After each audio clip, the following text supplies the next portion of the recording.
Oh, I'm starting, I guess. I'm starting it? Yeah. Good evening, happy Thanksgiving, and welcome to Tripping on Legends. I am Christopher Balzano. And I'm Ella Balzano. And we are happy to see you guys not on our normal night. We are here broadcasting on Thursday. We want to thank our Instagram feed that's up and running at Spooky Tripping. They always get. I think it's Tripping on Legends. I don't think it's Tripping on Legends. I It think says it right there at the top. It's Spooky. That's the episode. That's the name of the video itself. Oh. Don't correct me. Me, Dad. You not. Thank you to our Instagram live thing that we got going. We got our IGTV going tonight on our Thursday instead of a Tuesday. Normally we're broadcasting live on Tuesdays, although we haven't broadcast in a few weeks at Spooky Tripping. And of course we are broadcasting live tonight also on Facebook at facebook.com/Tripping on Legends. Normally we are also on midnight.fm, where it's always midnight. but we didn't have permission. I know I probably could have done it, but I didn't think of it to the last moment that, like, oh, wait a minute, we can't broadcast live. So even though we've got the mic for the podcast at Tripping on Legends. We get iTunes, Google Play, wherever you get your podcasts. We're prepping this for that and editing it up and putting it out as just strictly audio because I've decided people don't want to really see my ugly mug. Well, they like you. They like me. They like you a lot. And of course, it is Thanksgiving.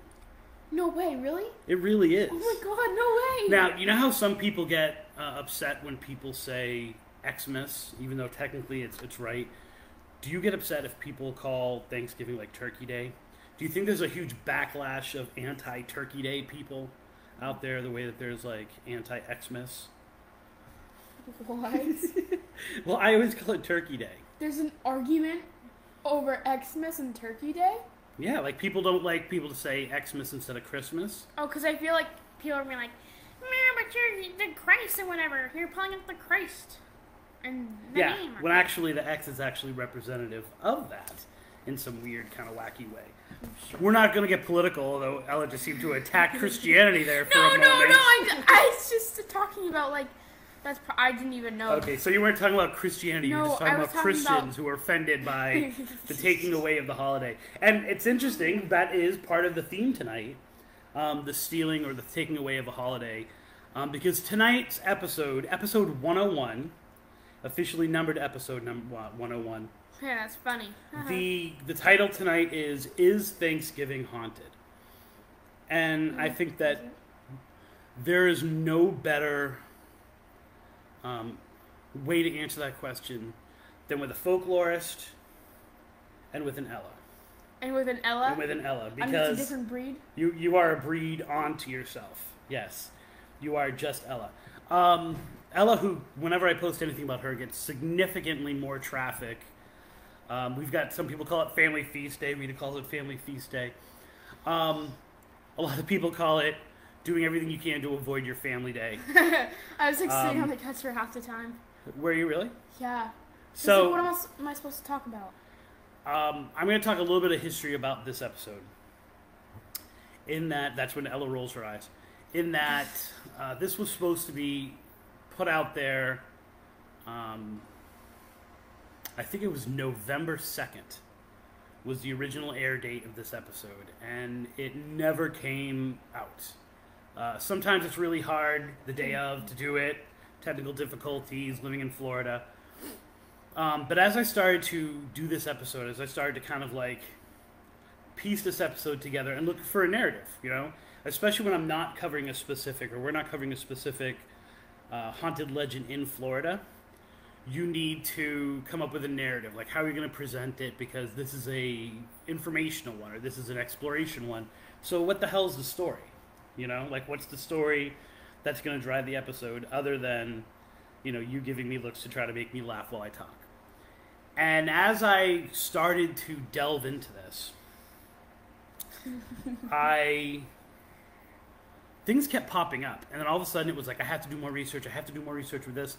And I didn't feel like prepared. And so then I was putting it off. And then I kind of got busy this week. I was going to go live this week. And I was like, you know what? It's a Thanksgiving episode. I didn't have you. Originally. So I wanted to have you in the episode. And then I was like, well, why not just put it on Thanksgiving? Because this is a Thanksgiving episode, and so there was a little bit of a deadline to it, right? Like, you can't release the Thanksgiving episode in the middle of December. When we had done a few years ago, probably 3 years ago now, 4 years ago now, 3 years ago. By the way, Tripping on Legends just had its 5-year anniversary this week. Wow. I think it was like 2 days ago. That's crazy. 5 years ago this week, Tripping on Legends broadcast. I shouldn't say, because we weren't live then. We published our first episode. Wow. Of the Venice Train Depot. Amazing. You are such a tween. Like, I can't even get like, oh, she's sarcastically clapping.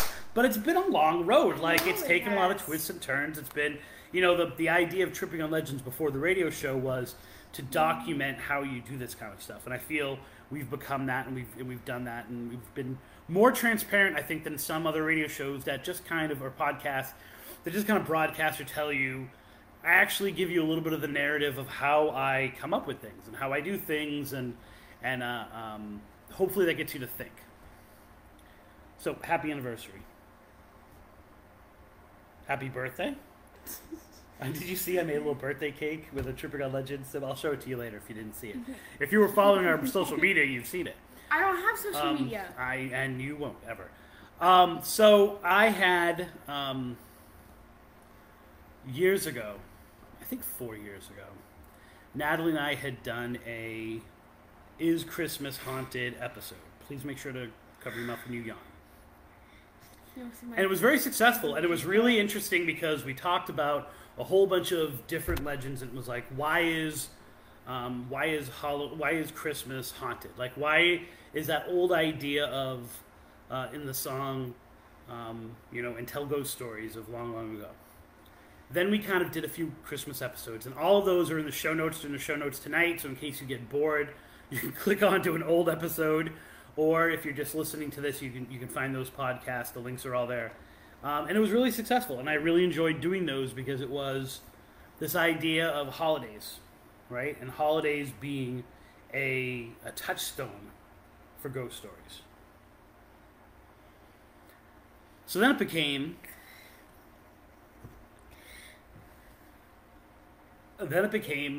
is Halloween haunted? Right? And I have a huge folder over there of ghost stories and hauntings that only take place on Halloween. Okay. Right? Yeah, and so it was. Did you? Huh? No, I never did it. Maybe we should do a Patreon and do a Patreon episode of just all of those. Do you know what Patreon is? I know what Patreon is. Okay, look it up. I know what Patreon is. And it was story after story after story after story. That it was like, and if you go there on Halloween night, you will lose your soul. Like, there was a ton of them. Oh dear. So I decided tonight, playing the part of sarcastic co-host is Adam Balzano. So I decided to do the same thing. All right. So we've got like Christmas has got this rich ghost tradition. Halloween has this rich ghost tradition that ties into actually being able to go out there and experience ghosts and experience the paranormal and things that only happen on Halloween. What about Thanksgiving? Does Thanksgiving have the same haunted traditions? Does it have the same rich history that it should, or that we would think that it would? Right? Because if you think about it, why do you think that Thanksgiving would be haunted? Let's start with that question. I don't know. Didn't they slaughter all the Native Americans? I didn't even feed her these kind of answers. You would think the first thing is there are tons and tons and tons of haunted legends that involve Native Americans. Yeah. Right? And they involve what we're going to call tonight, which we've called it in the show in the past, white man's guilt. Right? Or this idea that ghost stories come out of our own guilt about a situation, and therefore we're guilty about it. We see ghosts, and in addition to any kind of paranormal stuff, like, we did them wrong. And so we're going to make up stories about it. Why else do you think Thanksgiving would be perfect for a nice, ripe ghost story? And by the way, as we're talking, feel free to call in with your either Thanksgiving ghost stories or just your Thanksgiving rituals. We're going to be talking about that as we go along. Call it this at idea 813-418-6822. That is 813-418-6822. That was beautiful. If you hadn't taken the microphone away from me as I was talking. Dual microphones. That's if you want to get Tripping on Legends a Christmas present. Why else might... God, dude, you almost beat 82% of players. Why else would you might there be ghosts on Thanksgiving? Let's not react to things that come up on my phone because it's a busy phone. Well, like maybe since all the family is together and stuff, like they share stories and stuff. Oh my! You are brilliant. I'm brilliant. But does sharing stories mean that they're gonna be ghost stories? No. Do you know what I'm saying? Like things that take place. Like so, for example, is there some place that you go to, and you commit some kind of ritual, you do some kind of ritual, or a haunting that only happens on Thanksgiving? Oh no, I've never heard of one. Yeah. You know what? Guess what? There's not. There are not anywhere near as many Thanksgiving ghost stories. Is there a Christmas one? Yeah. Is that the ending? We have literally episodes full of Christmas ghost stories, right? I mean, Didn't we do like a which one is not real and which one is real? Yeah. Remember that you were involved in that, like, for 2 years? No way. You've done it twice? No way. Yeah, really. I only did it once. What are you talking about? So then it becomes a matter of, as folklorists, as people who are searching, why are there no Thanksgiving ghost stories? Right? So if we look at it the other way... What do you mean? Oh, well, I don't, like, there's no significance to it, other than, like, oh, we're thankful and we got food. So you don't think that, like, we celebrate, like, or we look at, like, oh, this is a historic American moment where we did this or we did that. And we're going to talk a little bit about whether or not the first Thanksgiving is the first Thanksgiving. She's like, it's history, it's school, I'm off this week, no thinking. No, I don't like Thanksgiving. Like, I like Thanksgiving because, like, the food, but, like, I get the historical significance behind it, but, you know, because that historical significance doesn't last very long. So I think that, why don't you like Thanksgiving other than that? Like, what is... What do you mean? Yeah, like you just said you don't like Thanksgiving. So what don't you like about Thanksgiving? Well, I don't really understand the concept of it, like... Being thankful? I know you because you're pretty, like where it comes from. Right. Okay, so let's think about, regardless of where it came from, how you celebrate it. Like, what do you not like about the day of celebrating it? I have to see my I'm kidding. I'm just kidding, guys. I'm just kidding. I love my grandparents. I love my grandparents very much. I guess, like, I don't know. I just don't see the importance of gathering together and cooking all this food. Like, it's good and all, but I don't know. So it's not engaging to you. It's not. No, it's not engaging to my brain. I wonder if that's a generational thing. Like, whether it's, like, young kids today just don't like Thanksgiving. Because I remember it used to be, like, a big holiday. And I think it still is considered, like, one of the... I mean, you have the entire week off of school. Yeah, that's right? So awesome. It's no longer just... You have Thanksgiving off and you have Black Friday off. But it is like you now have the entire week off. It's the most busy travel day in the history of the country every year. I was just watching Planes, Trains, and Automobiles this morning. Like, that's how much... So it's a big deal, right? Like, we don't have off for Halloween. We don't have off for St. Patrick's Day. So St. Patrick's Day is right? So these somewhat religious... I'll be right back. Yeah, she's getting her tea. These somewhat religious holidays, we don't generally tend to celebrate them as much, right? And what I think part of it is that for Thanksgiving, we have family traditions, right? Like, sure, you have the Macy's Day Parade, you have football, but other than the teams, other than I think the Cowboys in Detroit, like, it's different teams that play, right? Like, those teams play something different. You have the Macy's Day Parade. I remember back in the day, I think it was, they used to show E.T. Every Thanksgiving. I could be getting that wrong. It could have been Christmas. But this idea of that, whatever traditions you have, whatever is connected to Thanksgiving is generally family-oriented, right? And so when you have family-oriented things, it doesn't tend to be significant to others, right? So we have turkey, like, right, you make the same things. Turkey, mashed potatoes. Like, I could rattle off what you had for dinner tonight at your mother's without even, like you had mashed potatoes, you had stuffing, you had turkey, you had cranberry, right? Like, those are the traditionals. You had green bean casserole. Mm-hmm. From what I understand, there was a green bean casserole contest. You had rolls of some kind. Knowing your mother, it was pecan swirls. No. She didn't have the pecan swirls? No, it would be a pecan pie. Okay, and then you have a pecan pie, a pumpkin. So those things are kind of... I felt so betrayed. Those things are kind of things that kind of cross over, right? But then you have, like, one of the big debates this year was, like, ham is better on Thanksgiving than turkey, right? Or you have the infamous, like, regardless of how many people I ask, people are either really pro green bean casserole or absolutely hate it. I hate like, get rid of it. I love green bean casserole. I hate it. It's so nasty.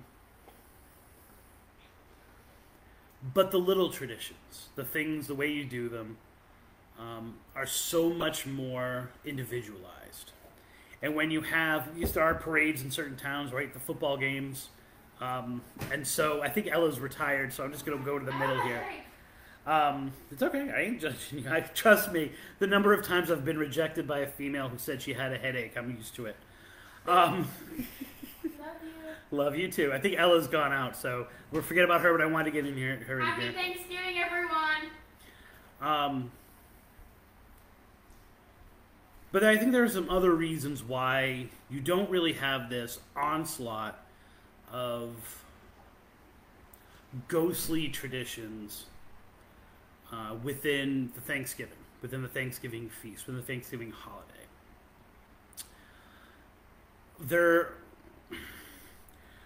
One of the things that, and it might sound silly, but there's no firm date, right? Like, we know that it's the last Friday in November, but that's a different date every year, right? Like, that constantly changes. Christmas is always Christmas. Halloween is always Halloween. Memorial Day changes, but, like, Veterans Day is always Veterans Day. But these ones that have deep connections and deep ties, they generally tend to be on the same day, right? Like, how's a ghost supposed to know if it's a Thursday? Right? Like, they don't. So there's much less of a chance of there being something formalized. But here's the twist to that. However much that there isn't a ghostly rituals, right? Or there's not ghostly legends. Because I ultimately would have loved to have gone out today and legend tripped Florida or one of the neighboring states, something that happens on Thanksgiving. That's not there. However, what is there, and this is the maybe odd part of this, but then it makes complete sense.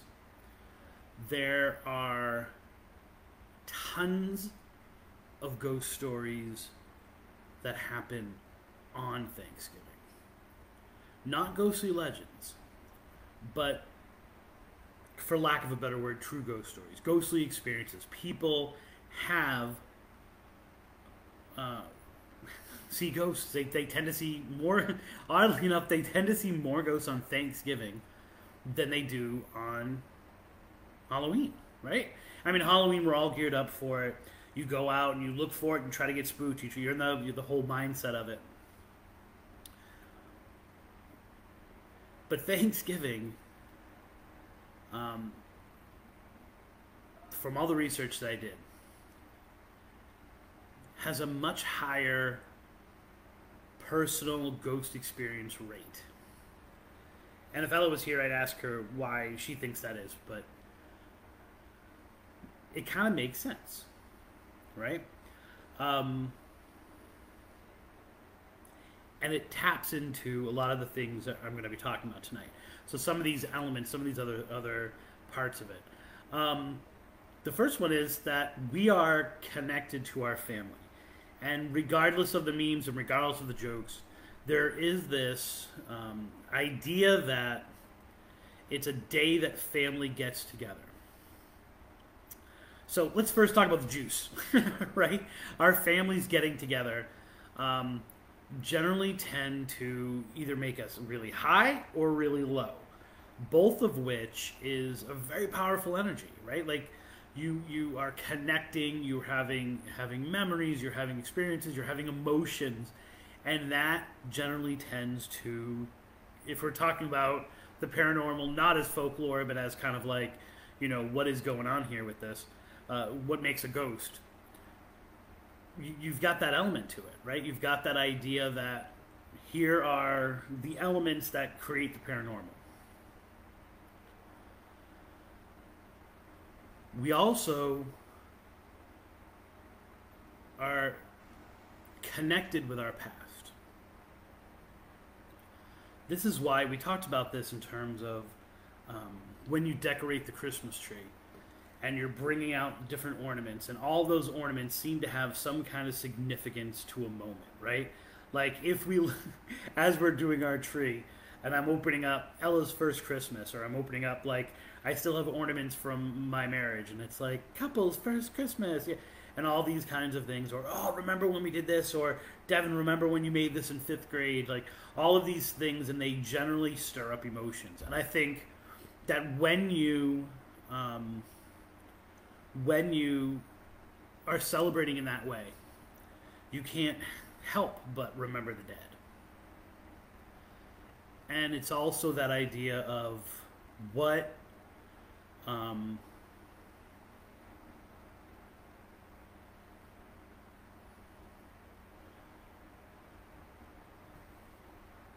we pay tribute. We remember. And when we remember, we give life to. And this is a deeper tradition that we're going to talk about. But this concept of, do we invite the ghosts into our house by remembering them? You know, and that is not just like a figurative term. Like, you know, if you're remembering your mother who has died, she's alive in your brain. She's like, can she be called? Can she be called from the afterlife to visit? Right? And remembering her, does it do that? Right? And if a consciousness is walking this planet and it's confused and it's disrupted and it's looking for the familiar, those family traditions, those family moments that make up every year, they are what build our memories, right? And so it becomes what's familiar to us. You know, my mom has a tendency, and by a tendency I mean she does it every time. Every time she goes out, she says, why was I born beautiful instead of rich? Like, it's almost like you're waiting there, like when she comes out and you're ready to go out, waiting for her to say it, like she has to say it. I remember a few years ago, I was celebrating Thanksgiving with Natalie, and we had this Jell-O thing that her grandmother used to make, and it was a big deal. It was an emotional deal for her, for us to create that, because it was like, this is what her grandmother had made, right? And we pass those recipes down as if we're passing memories, like as if we're passing stories, and I think that's a real signal out there, and that's a real moment for us to understand. So even though this is a show about folklore, it's a show about the stories we pass down. Thanksgiving might not have those external ones, but they are the times that we share our stories, and we knowingly or unknowingly open our houses up to the past, and open our houses up to ghosts. Literal and figurative. I mean, it is the moment where we are reforming their lives.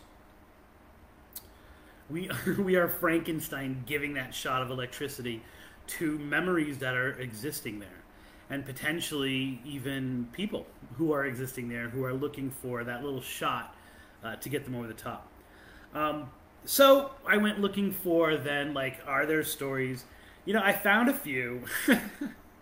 And by the way, one of the top reasons I found out there from very early on, so I'm talking the 1800s, I think it was 1833, there was an article talking about how ghosts were such a part of Thanksgiving, we'll call it the Scrooge Syndrome, because people eat too much, and when they overindulge, they generally tend to hallucinate at night and have upset stomachs that cause ghosts to appear as well. So that's one of those, you know, if you remember from Scrooge, where he's like, you're a bit of undigested meat. Excuse me. One of the ghosts I did find out from Thanksgiving is Gus the Ghost. Now, the funny thing is that I'm going to throw this out there. I'm not going to read either of the poems. But I found at least 4 different versions of Gus the Ghost. So if there is anything having to do with like a ghostly legend, the closest thing we have is poor old Gus. Gus is a little ghost, right? He's kind of a pathetic ghost, and because this is very Molly McGee. You'll like this, Ella. Because he's such a pathetic ghost and not cool enough, he gets kicked out of Halloween. Right? So I'm not kidding you. I found at least 5 different versions of this. I just have a really bad headache. So Gus, it's okay. So Gus is traveling around. He's like, you know what I'll do? I'll haunt Christmas. And so he goes into Christmas, and he decides that he wants to haunt it, and he is scared shitless by Santa Claus, right? And he scares Santa. Santa scares him. And so he decides to take off. He can't handle it, and he's like, "Well, what else am I gonna haunt?" And he just kind of stumbles into Thanksgiving.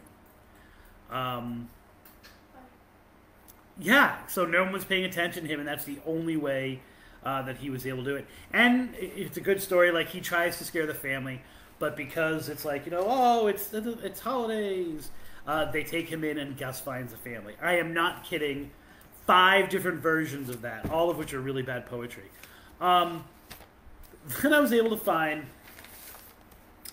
and I found some of this, right? There were some stories that were like, they just happen to take place on Thanksgiving. There was this one about a man who had, his friend was basically saying, you need to come and investigate and try to see if you can figure out what's going on in this house, because this little girl ghost keeps appearing. And then the little girl, he goes there, and it just happens to be that he goes there on Thanksgiving Day, and he's investigating this little girl, and it's a really, really long story. And at the end, it ends up being that she's not a ghost girl at all. She's like the daughter of the housekeeper, and she has an allergy to light, and so she only comes out during the day. So it's kind of like the precursor and the inspiration for the others to some degree, but without the, you know, mom killing everybody. Spoiler alert. Then on the website Dead History, I found the Thanksgiving Ghost of Mesh Bridge. And this takes place in Geneva, New York, and you know I love my not New York City, New York ghost stories. The original story was published in 1902. So there's a 1902 article that talks about this story. but it kind of keeps going and going and going and having a life of its own, and supposedly still goes on today. There was a train approaching Marsh Bridge in Geneva, New York, and this would have been in 1902. And the train started to hear this this horrible screaming, and so the engineer and the firemen and some of the people who were working the train started to kind of get freaked out as they were approaching this bridge. And then all of a sudden on the bridge there was a white glowing figure, and she was waving her arms. And so they stopped the train, which is crazy because in most of these train stories, it always seems to be they go by it. They were actually able to stop, and they searched, and they could not find. They still heard the screaming, but they were not able to find anyone there, anyone who had fallen, anything like that. And then the screaming just disappeared, just stopped. So they continued looking. They weren't able to find anything. As they got back on the train, they started to take off again. They started to hear it. And the story went that, there was an accident years before. And an engineer and a fireman who were working on the train actually died. And their souls are trapped there. And so every Thanksgiving, or around Thanksgiving, because they don't know when Thanksgiving actually is, they go back to this location. They go back to the site and haunt it, right? Trying to get the attention, which is crazy because it was the white glowing figure didn't seem to be increasingly male, right? I almost got a female feeling from it, and the screams were said to be more feminine than male. But it actually ends up that this was a real thing that happened, right? So that this was a real train accident that happened in Geneva, New York, on March 29th, 1873. So that's, what, 27, so 29 years, almost 30 years before the newspaper article. These are two great names. I love doing historical research because you can come across these great names. It was Ignatius Buell and Augustus Simple. Ignatius was the engineer, and Augustus was the fireman. And as they were coming to this turn near Marsh Bridge, it had been washed out. I guess there had been a storm. It had been washed out. They couldn't stop in time, and they lost the baggage car, the tender, the locomotive. They all hit the water. The passenger cars were all safe, but there was a horrible rush of everything, and everyone survived except for those two people. So, it's been called the Marsh Creek. I love these two names too. The Marsh Creek Catastrophe, the Marsh Creek Casualty, and the Geneva Disaster. We all know that things, are better if you can come up with a really great name for them, says the Bridgewater Triangle guy. And so this is one of those things where on Thanksgiving, or around Thanksgiving, if you go there, you might see it. And in the 1902 article, it talks about how this thing has been seen for years, right? Like when they kind of shared that, it reminded me a lot of the Pemberton Ferry ghost train, that when they started to talk to people about it, it had been going on for years. And then the Dead History article talks about how people have continued to see it. So there's definitely, one or two stories out there that take place on or around Thanksgiving. And then there's a very deep history of us inviting ghosts into our house. And those two things, and this was the last element, this is the thing that really got me to pause on publishing this episode earlier. I came across the concept of ghost suppers, sometimes called spirit suppers, ghost dinners, spirit dinners. I've most frequently heard it as ghost suppers or spirit suppers. And this was one of those topics that I felt I got to know about this more before I talk about it, because it's very delicate ground. But then I also thought that this would be an excellent opportunity for feedback, right? I had someone who was looking into someone who might be able to speak better on this to kind of have a conversation with me. That kind of stalled. And so I'm hoping that just publishing this, someone will talk about these, because I feel that it's an idea that echoes a lot of other different religions and cultures. It's probably more of a part of our history than we really take it to. And even today, I was giving the advice of a ghost supper, or spirit supper. I called it a spirit supper in this case, to a friend who was grieving over her father who had recently passed.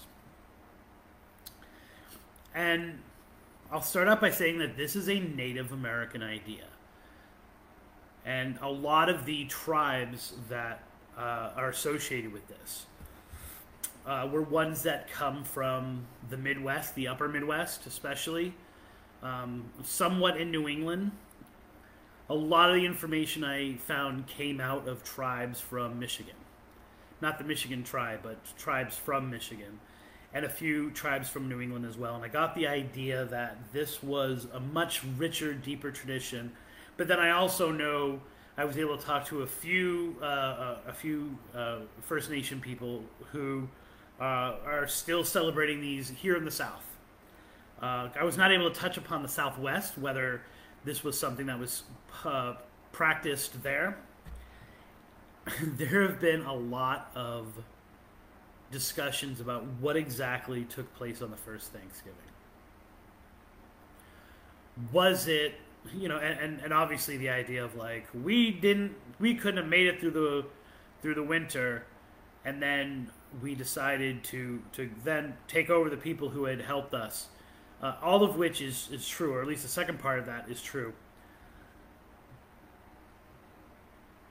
But the research that I found points to the idea that the first Thanksgiving itself was a spirit supper. So the concept is that those who have passed, and this is, once again, there are variations, so I'm doing a very broad idea of this. Those who have passed remain with us. They remain with us willingly or unwillingly. A spirit supper is designed to offer them a safe place, a place to help transition into the afterlife. If we do not die with those we love, that very rich paranormal and folklore idea of unfinished business, that the spirit supper is a time for them to say their goodbyes, even if we don't realize that they're there, and for us to especially to say goodbye to them. So we have this, we this day where we're not only honoring our dead and remembering our dead, but also helping them deal with death.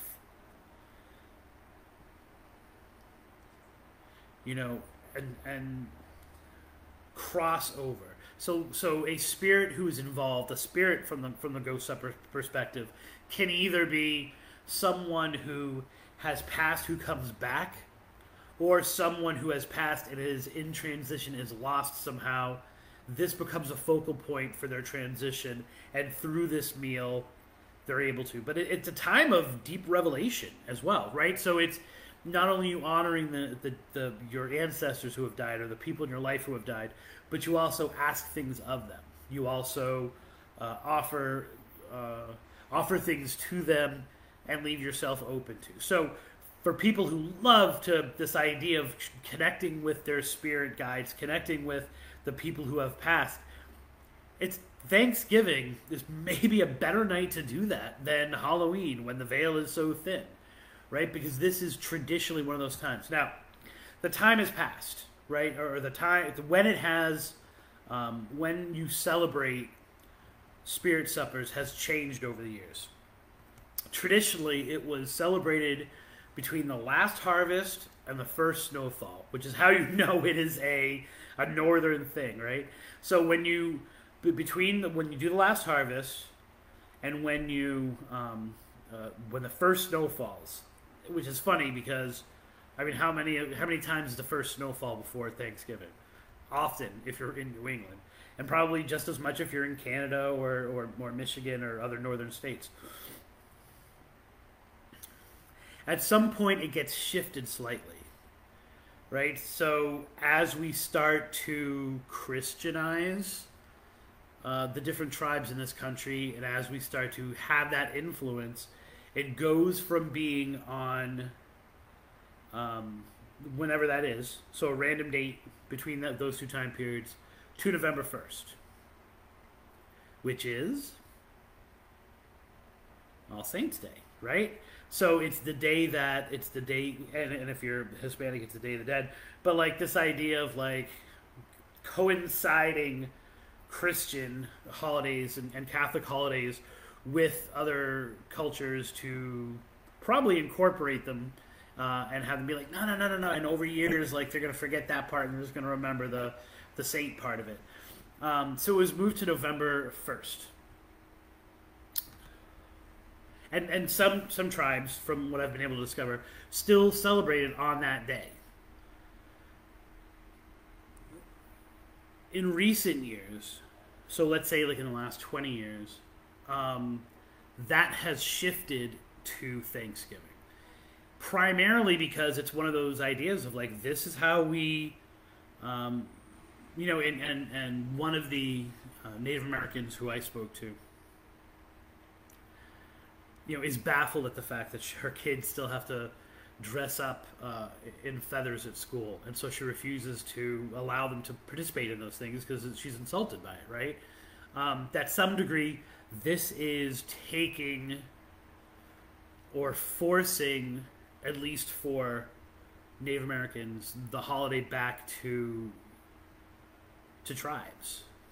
So instead of let's go out and celebrate this part of things, we're going to move that day to where our spirit suppers are, to not only have the same kind of feast that were traditional, and a lot of the food is the same, right?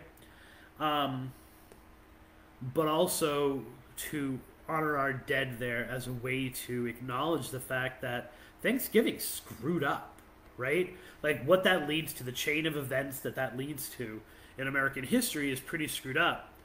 And something that we are not proud of and that we push forward, and yet there's still this kind of like forcing of these antiquated ceremonies. But at least the idea of like, that's the day that we're gonna own that day in our own way and celebrate in our own way. Not as anti-American, but as incorporating what was a traditional ceremony for us on this holiday. And I hope to God I'm explaining that the right way.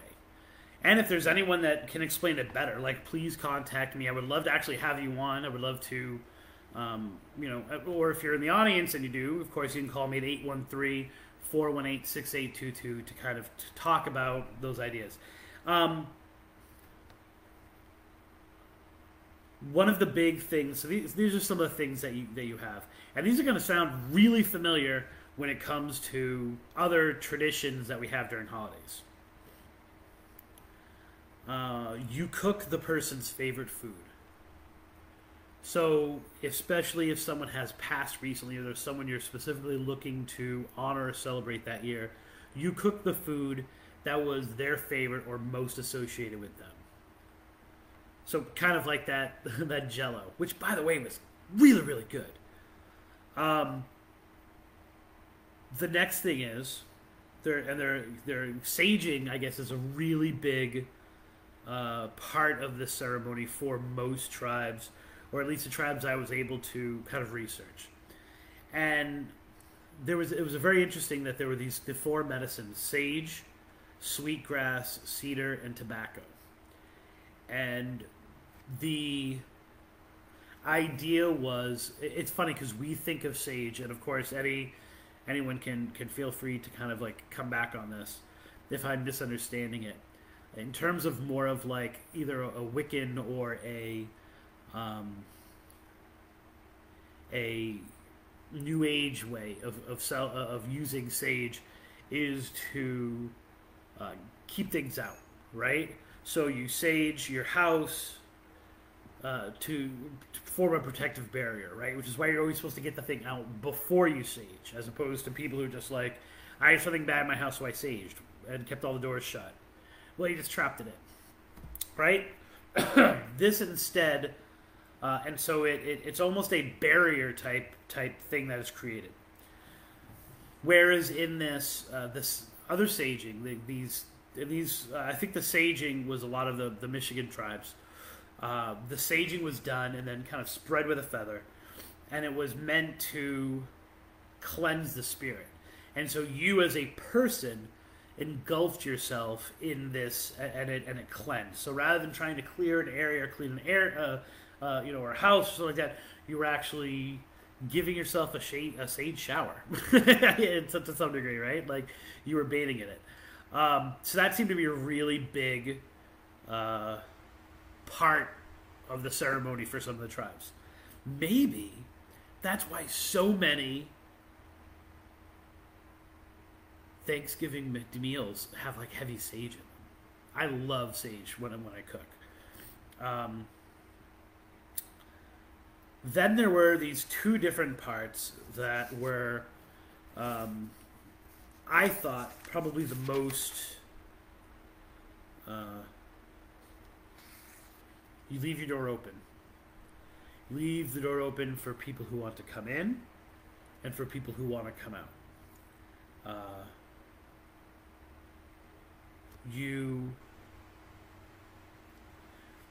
Half of the people I read about leave a place setting or place settings for the people who have passed.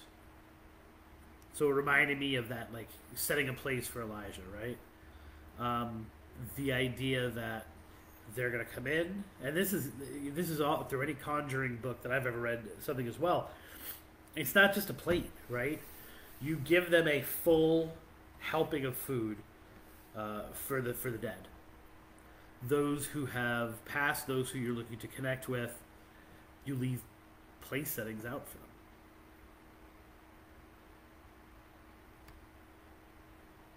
That's folklore that's tied to magic as well, right? Then there was another half that I read who essentially said, rather than leaving a place setting, what you do is you have your meal. You do all these other rituals and other things, and then the last people leave. And when the last people leave, you put everything away, you clean everything, and then you set up an entirely different meal and you go to bed. So rather than setting a place setting for someone, you literally set the entire table with the leftovers over again to invite all of them, right? And to cherish all of them. And I didn't even see those two things mixed. So it wasn't like people said you could do one or that. Like, it was one or the other. Like, you didn't invite someone in during the meal and then, like, everybody afterwards. It was, the other thing I thought was really interesting. And maybe this is what we do now, right? Like, when I am together with my family on Thanksgiving, and I've done this twice myself, whenever I'm around my family for Thanksgiving, not meaning just my two kids, but like my family, like my parents, my sisters, extended family, I always talk about my grandfather, right? And I usually talk about how my grandfather would, during Christmas, during Thanksgiving, everyone would bring their mangled jewelry. And my grandfather, who I view, I know I'm getting the grandchild view of this, but my grandfather had the patience of a saint. From what I understand, as a dad, not so much. As a granddad, and he would sit there for hours while everyone was doing whatever they were doing. He would sit there for hours with two toothpicks and he would untangle anything. Any jewelry you had, 2 toothpicks. By the end of Thanksgiving, it was done. It was like brand new. I tell that story every Thanksgiving, right? I talk about that. That's one of the actions you engage in at a ghost supper. You tell stories of those people, and by doing that, you extend the 3 lives. It's an idea that we've talked about before on the show, but you extend what is known as the 3 lives. And I've looked at and I actually did a little more research on this and found there are different variations of what those 3 lives are. But for the most part, I feel like I should pull the Instagram closer because now it's just me. You have when you die.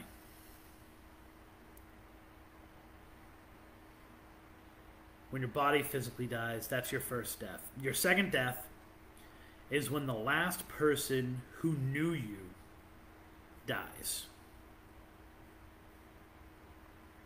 And then the third death, your final death, is the last time someone utters your name or someone thinks about you. So the idea of like,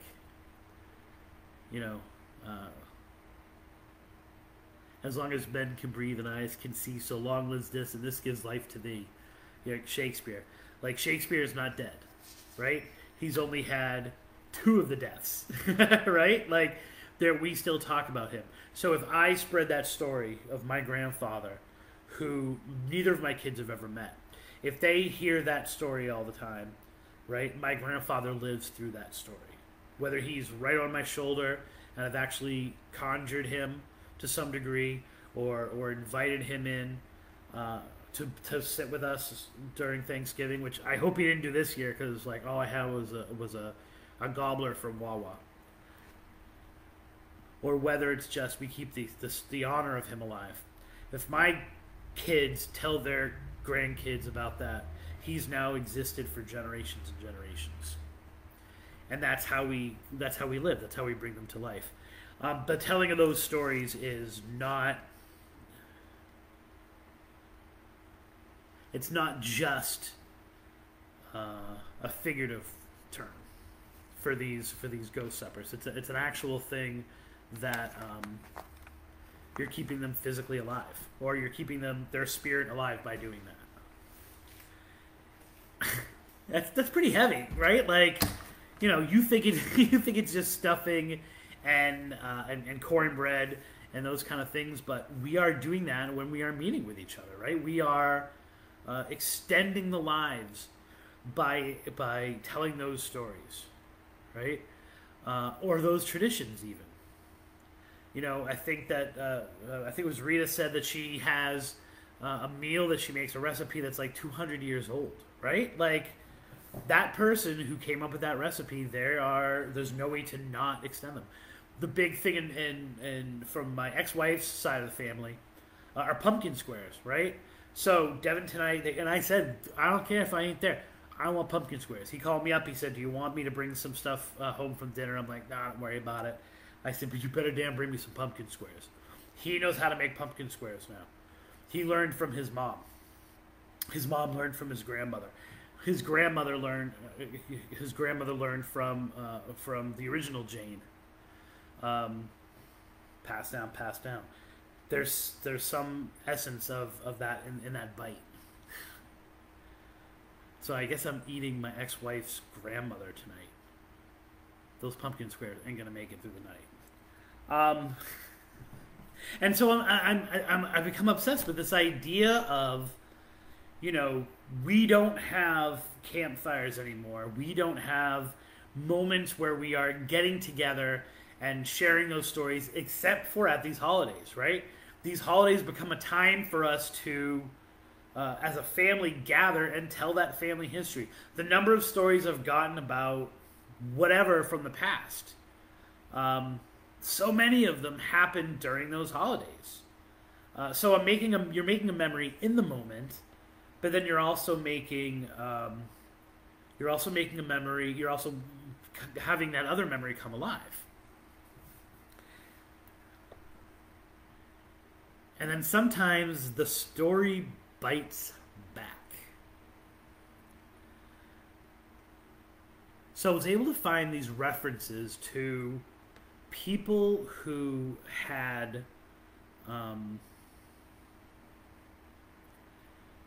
told the same ghost story several times, or it kind of became their thing, that every, they would tell this story every Thanksgiving. And sometimes those were ghost stories and sometimes they weren't. But probably the most famous of these, and this became a rabbit hole all unto itself. Literally, Julie, I don't know if you are watching this live or if you ever listen to it, you would be proud. For those people who don't know, I used to work at a library, the Suffolk University Law Library. And my primary function was to take care of ILL. And when I say that, people don't know what it means. It means interlibrary loan. And screw you, COVID. Interlibrary loan has been back alive. I've spent so much money on books in the last year because I can't get them on interlibrary loan. Here is an interlibrary loan. I actually had to go out with everything else I'm doing and read an entire book about this little segment, for this little 20-minute segment, because it was ridiculously fascinating. If you want the full story or the full details of the actual events that I'm going to talk about in this next story, which is the story of Duffy's Cut. If you want the full story and you don't want to read a book, I'm going to have you do the same exact thing I did, which is, and I'll put a link to it in the show notes. I didn't put it in for tonight. Crystal Ponti, who I follow on Facebook, we comment on each other's pictures and stuff like that. All of a sudden, I'm doing research and I come across her name and her amazing show, which is called Historium Unearthia, which she's not doing anymore.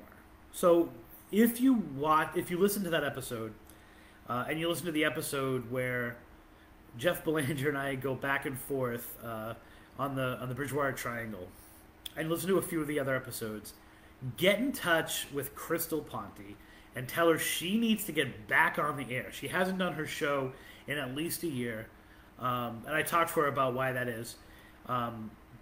She has got skills, and she's got research skills and writing skills and articulation skills. The show that I found on this was amazing. Go listen to her show for all the details.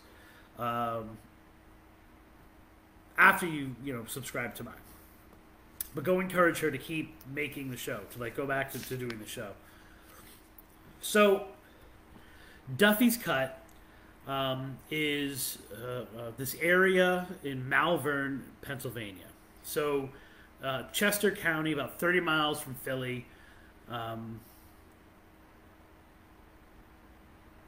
They were, so it's not too far. But it was crazy wild. And they were building the Philadelphia and Columbia Railroad line, which is also known as the Main Line. And it was there's this one section which is now called Duffy's Cut. Now it's called Malvern, I should say. That was extremely treacherous. In addition to it being hilly, so there were these valleys, the terrain was rough. It was known as it was going to be really hard to build mile 59. Nines come up a lot in this story. And so no one wanted that deal, right? People, it was one of those things they kept putting it off doing it, but they had to have this mile 59, which cut through Chester County to complete the railroad. So in walks Philip Duffy. And Philip Duffy is originally born in Ireland. He comes to America. He makes his money. And he gets paid $23,000 in 1832 to build this section of the railroad. He decides he's going to take it on. Not only is he going to take it on, he knows he's going to be able to do it because he's got the perfect workforce. So Duffy was known for me being like as the owner of the business. This was like unheard of. As the owner of the business, not as a foreman or something like that, as the person who ran the company, he would go down to meet the boats coming in. And he would, based on body language, based on what people physically look like, what they were wearing, he would be able to tell the people who came from like the same section of Ireland that he did, which was like around the Derry area. I don't know what that means. And he would be able to be like, oh, those people, oh, nope, those are my people. And he would be able to communicate with them and kind of win them over before they were ever exposed to anything else in America. He would literally meet the boats there to recruit people. And he had recruited, he went down there, this boat called the John Stamp. Comes in. You know what? I'm going to correct that because I don't think he was from Derry, because I think Derry is in England. But I could be wrong about that. Because there was another name that came up, which is not in my notes here. But the boat comes in from Derry, sails in, and he automatically like jumps right on, right, not literally on the boat. He jumps on the people that are coming off, and he tells them that he's got it. He's got this like perfect job for them. They don't even have to process, like, you have family here ready? Nope, okay, come with me. And he's able to recruit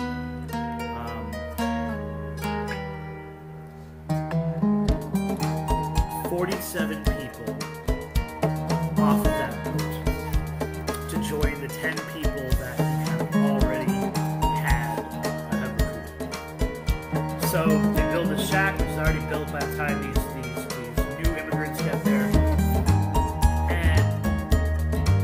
Just about that time, cholera hits Philadelphia. So, if you think race relations in this country are bad now, it's not something new. We just pick new people to hate, right? The anger for immigrants to this country in the 1800s was just as big as that. Race is not existent, just rampant. The pushing off of one group who are not no, obviously there's added complexities to race relations in this country.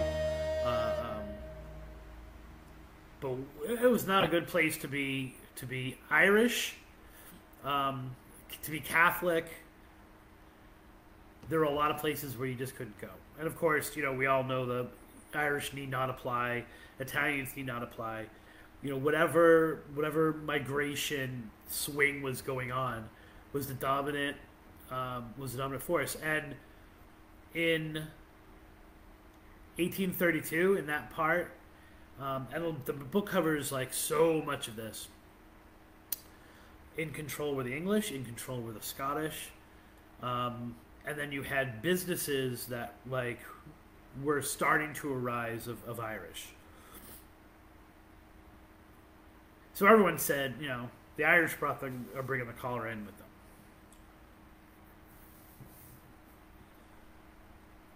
I highly doubt the cholera came over on the John Stamp, but it's one of those things where, what happens next, it's like people associate it. We're talking a major city in the United States. Like, cholera could have come from anywhere. They arrive in June. By July, people start dying in Philadelphia and the surrounding area of cholera. In a month, 1,000 people are dead.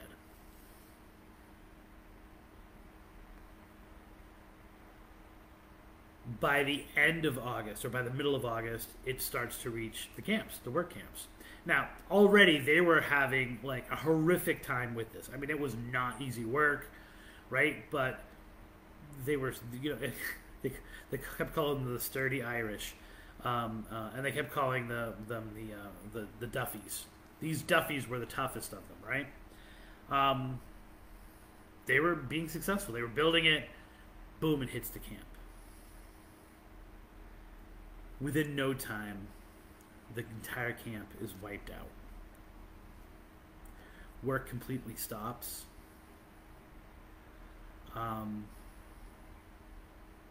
All of the Irish people, all of the immigrants, all of Duffy's Irishmen, 57 total, are buried in a mass grave. Not one of them survives.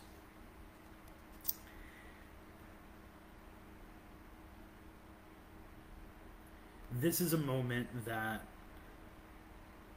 would have very easily been lost to history, right? Mass grave, the story is that when people who were not yet sick were going to other parts in the area, other camps in the area, other towns in the area, they were being shunned. And it wasn't just because of the cholera. It was because, like, we are not going to help you specifically. And so those people died. Now, would they have died of cholera without that, right? Well, cholera is pretty contagious. But the idea that you could isolate yourself if you weren't sick and go some other place, that is how you avoid a pandemic, if you didn't know. Nope. They weren't allowed anywhere else. And so they died in and around, we can only imagine, the camp, and were buried in a mass grave.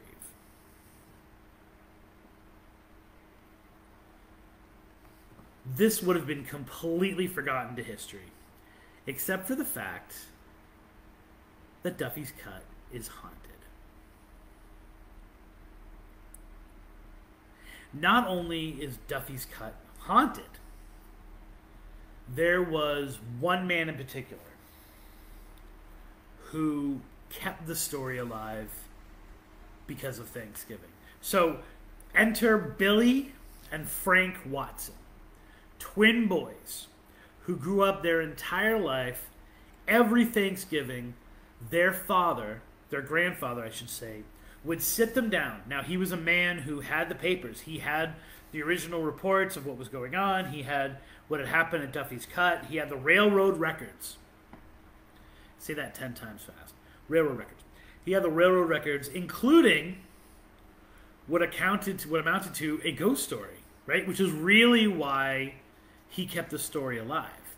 So he would get his grandsons together, and he would tell young Billy and Frank this ghost story, right? That after this Duffy's Cut had happened, there were several people who witnessed what can best be described as ghosts dancing on the graves. I'm going to read to you the description because it's kind of cool. I saw with my own eyes, this is a transcript that was part of the official railroad records. I saw with my own eyes the ghosts of the Irishmen who died with the cholera a month ago, a dancing round the big trench where they were buried. It's true, mister, it was awful. The documents quote the unnamed man as saying, why, they looked as if they were kind of green and blue fire, and they were a hopping and a bobbing on their graves. I had heard that the Irishmen were haunting the place because they were buried without the benefit of clergy. So we obviously had that idea, once again, of a proper burial, of hallowed ground, of unfinished business. These ghosts were a hopping and a bobbing. Now, they weren't figures, right? I mean, there's nothing there that says they were humans, but whatever was going on, it was in the area where the mass grave was. There were these blue and green fires that seemed to be dancing. So maybe just the mere fact that they were dancing and a hopping points to the fact that they were actual people, that they were actually figures. This grandfather told that ghost story every single year. And it stayed with Bill and it stayed with Frank until the day that the grandfather died. Grandfather dies, and Frank inherits all his grandfather's documents. He goes through them and he discovers this is real shit. right? Like, he had grown up thinking that all of this was just a ghost story, a little spooky story that Grandpa used to tell that would entertain the kids. He finds that Duffy's cut is real. He finds that the accounts of the ghost story are real. And so he and his brother become obsessed with trying to prove that this is real, right?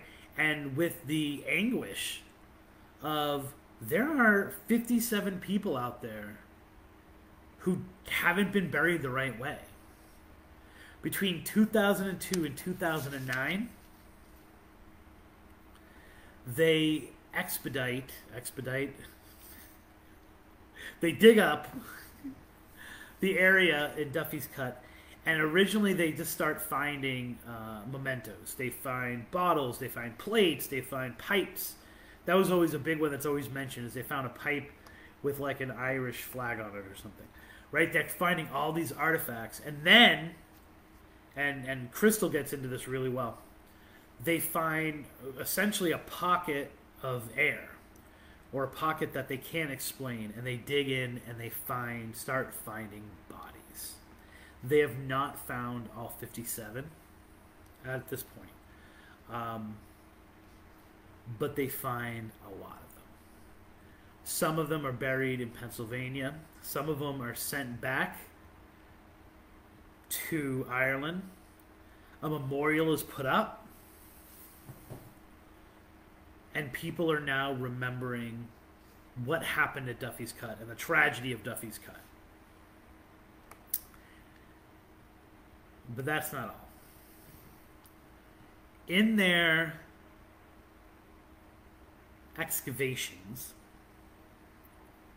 they find that some of these bodies didn't die of cholera.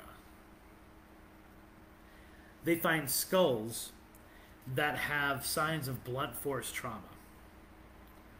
They find at least one skull that has a bullet hole in it.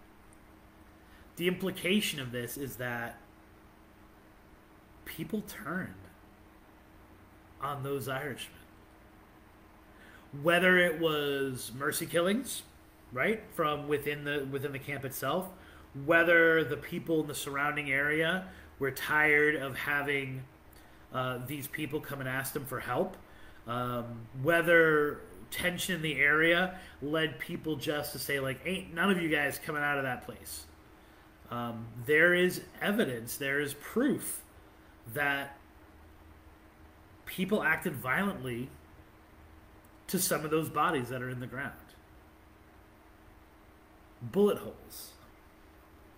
Blunt force trauma. There was no way they were going to allow this cholera epidemic to extend beyond that valley.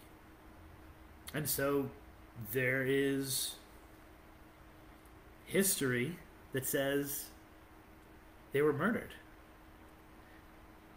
That's crazy. And that, you know, it's interesting that, you know, there's that story of the guy who died, right? Who was a bully. And he was getting away with this, he was getting away with that. And the whole town turned on him, right? And no one wants to say who killed him. And so there's a documentary I'd really love to see. I've only seen the BuzzFeed on it. The BuzzFeed Unexplained. But there's this really interesting, there's a documentary which looks really good. There was no one in the town that was talking about, and no one has ever come out with, this is what we did, or people, it was whispered that this happened, or any kind of controversial things like that at all. In Malvern, it is now almost accepted fact that this happened, and these are the circumstances of it. But other than that, like, it's not as if there are newspaper accounts of what happened to them. There's not as if there's anyone who says, you know, like, on my grandfather's deathbed, he said that they had killed those people.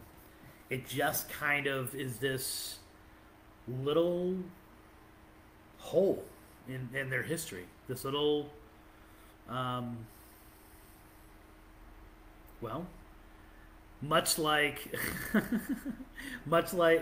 the gap itself, there's this little, like, mile 59 that people don't talk about.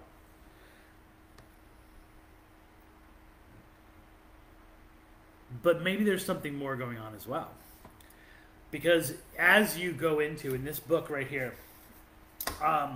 which is called, I got like two of them, so I have to make sure I get the right title of this one. But I believe it's called The Ghost of Duffy's Cut. The Ghost of Duffy's Cut. By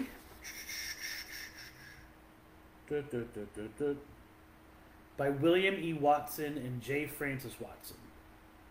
And John Eccles and Earl Sandemeister. Now, it's most of the book is really academic, but there's one section where they specifically talk about all these ghost stories. And when you look at them, you have to really ask yourself, is that area cursed? Is it another Dark Woods? Is it cursed? Because there are actually decades and, centuries, really, of ghost stories that come out of there. The first one of which is the Palau Massacre of 1777, which was almost on the exact same location, in which 53 Americans were killed in a battle with the British during the Revolutionary War. 53 Americans died in almost the exact same location as the 57 who perished at 57 Irishmen who died. 300 were also wounded. I'm not sure if I said that. People had talked about for 200 years, more than 200 years, but 200 years as like the brothers are learning things, of a headless horseman who rides through that area, who's said to have been one of those who was killed during the massacre. Guess what? All those bodies from the massacre, they're buried there too. They're buried in almost the exact same area. It was actually one of the issues that was like, as people were doing the excavating, they were like, so as early as the Revolutionary War, we have this ghostly legend based on a whole bunch of dead people dying in that area and being buried in that area. Once again, in mass graves. There's a report of another headless horseman who's said to have been a criminal who escaped. So he escaped. He ran to that area. It's said that he was completely freaked out. Something stopped him. They found him just kind of cowering on the ground.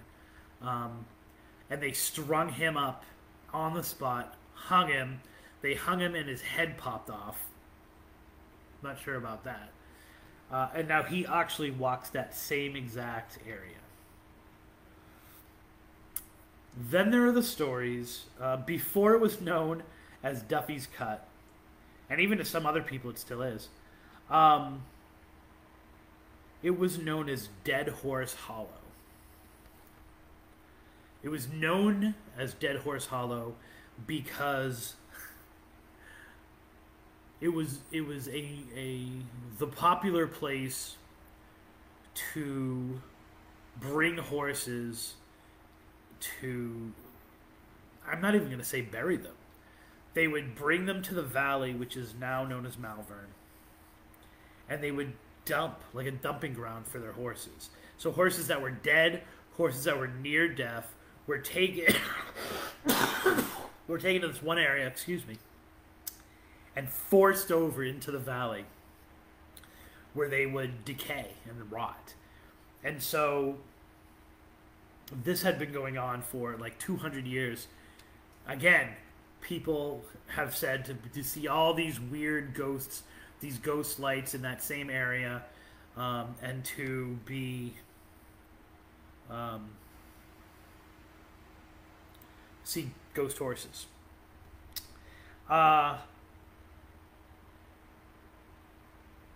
There was, in 2000, they started to do a research team, like the research team that's trying to figure out where these things are. In 2000, they saw 3 glowing figures. Now here's what's crazy. In the 1970s and the 1980s, there was a family that lived nearby who regularly, it said, would walk the grounds of Duffy's Cut They didn't know what was going on. They had no idea of the history of it. They found a whole bunch of artifacts, the same artifacts that the people are going to find 20 years later, right? And they take it home, and they display them all over the place, and all of a sudden, crazy shit starts to happen in their house.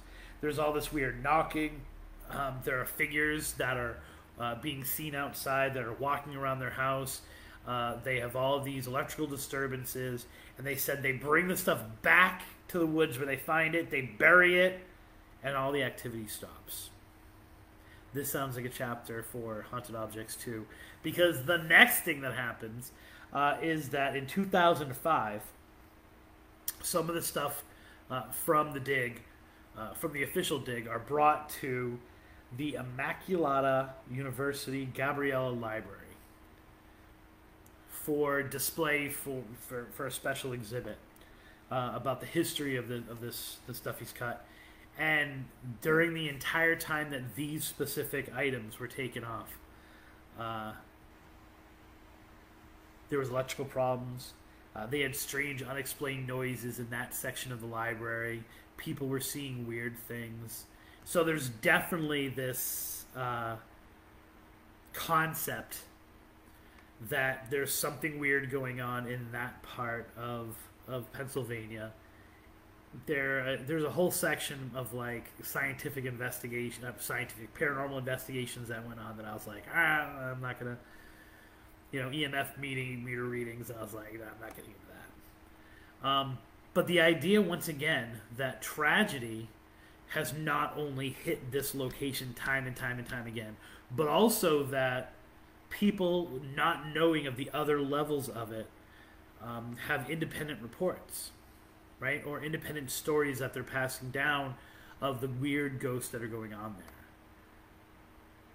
Those stories never came out past the community, past the locals, until these two brothers brought the rest of the tragedy to light. So it's interesting. It all starts off as a ghost story on Thanksgiving and ends with haunted objects. But more importantly, a really sad time in American history given the light. Which is ultimately what we are trying to do here at Tripping on Legends, right? I don't think we've answered the question, is Thanksgiving haunted? I know Ella hasn't because she took off on me. But the idea of, is it the ripe environment? And I think what we can say, if I was going to, in conclusion, I hate that, don't ever say in conclusion. Ghostly legends, not so much. Ghosts, probably. A good time to tell a ghost story, to pass down a ghost story, most definitely. And all three of those things are part of the landscape. They're part of, haunted history, as well as our personal history. And so they're things that things we should embrace. So, and we embrace it. We try to embrace it every single week here at Tripping on Legends. So you can go down. If you have yet to subscribe to the podcast, you can do it today, right?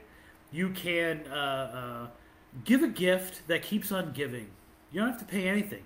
Go and tell your friend about Tripping on Legends. You can get it on Google Play. You can get it on iTunes. You can get it anywhere where you get your podcast subscriptions. You're going to find it there. And if you haven't yet reviewed it, give me a gift by putting a few words down, right? Contact me if you've got suggestions for the show or a local legend that you want me to explore and give the Tripping on Legends quick eye towards, or deep cut rabbit hole kind of eye to. You can contact me at spookytripping@gmail.com. And of course, Spooky Tripping is also our Instagram account, giving it up to my people on Instagram who've been patient and tuning in on IGTV. On Facebook, we're at facebook.com/trippingonlegends. We also have a regular website, which is just trippingonlegends.com. I would love for people to go through those Christmas episodes. I'm not sure if we're going to be able to do one this year, unless I can come up with a really good idea for one. I don't want to just keep rehashing the same ideas, but you guys should explore those. They're going to be in the show notes.